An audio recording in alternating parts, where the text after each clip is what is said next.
Bonjour.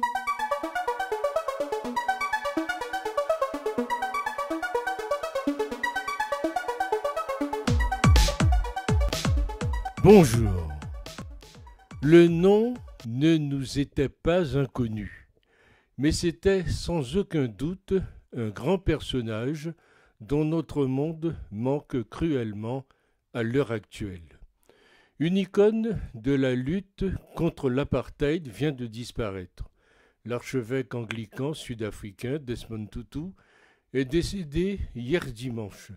Celui qui portait presque toujours une robe violette et un sourire malicieux s'est éteint à 90 ans, après une vie de combat pour dénoncer les injustices.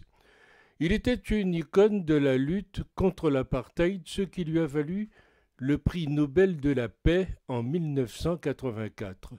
Sa lutte contre les injustices ne s'est pas arrêtée là. La corruption, le sida, racisme, pauvreté et même droit des homosexuels, rien n'était jamais exclu. Desmond Tutu ne laissait rien passer. Aucun dérapage, aucun abus, aucune atteinte aux droits humains n'échappait à son courroux.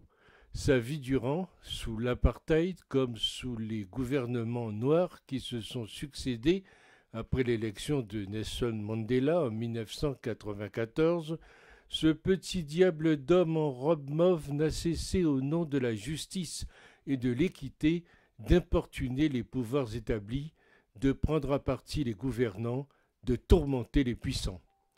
Énergique, volubile, malicieux, comédien à souhait, il ne manquait jamais de lancer les politiciens d'où qu'ils viennent. Au fil des multiples et épiques combats qu'il a menés pour la dignité humaine, le pardon et la réconciliation, il était devenu la référence bienveillante d'une nation en reconstruction, la conscience morale d'un pays sporadiquement en proie aux démons du passé.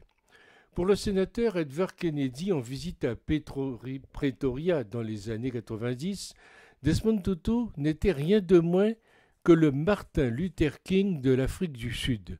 La comparaison lui avait bien plu. Lui aussi avait fait un rêve, le même, à peu de choses près que celui du pasteur assassiné. Lui aussi, comme le grand ancien américain, fut en son temps traqué, opprimé, vilipendé et régulièrement menacé du pire par les partisans de ce qu'il appelait le système le plus vicieux jamais inventé depuis le nazisme, à savoir le développement séparé des races, l'apartheid. Longtemps, Desmond Tutu fut, pour les membres de la minorité blanche afrikaner au pouvoir de 1948 à 1994, l'incarnation même du mal. Longtemps, jusqu'à ces derniers mois, il était pour bien des ministres noirs l'emmerdeur patenté, l'empêcheur de s'enrichir en rond, le pourfendeur infatigable de tout ce qui n'allait pas dans la nation arc-en-ciel. Il poursuit son engagement en faveur de la vérité, de la justice, dénonçant la corruption politique en Afrique du Sud, les ventes d'armes du pays et au plan international, critiquant par exemple les violations des droits de l'homme du régime Mugabe au Zimbabwe. Il a annoncé en 2010 son retrait de la vie publique. Pourtant, il participait encore à de nombreuses actions internationales, défendant par exemple la cause palestinienne ou dénonçant la situation des Rohingyas en Birmanie. Ces actions lui valent de nombreuses distinctions et un très grand respect dans son pays et à l'étranger. À noter qu'il était largement pour l'égalité des droits et le respect, que ce soit selon la couleur de peau, culture ou orientation sexuelle.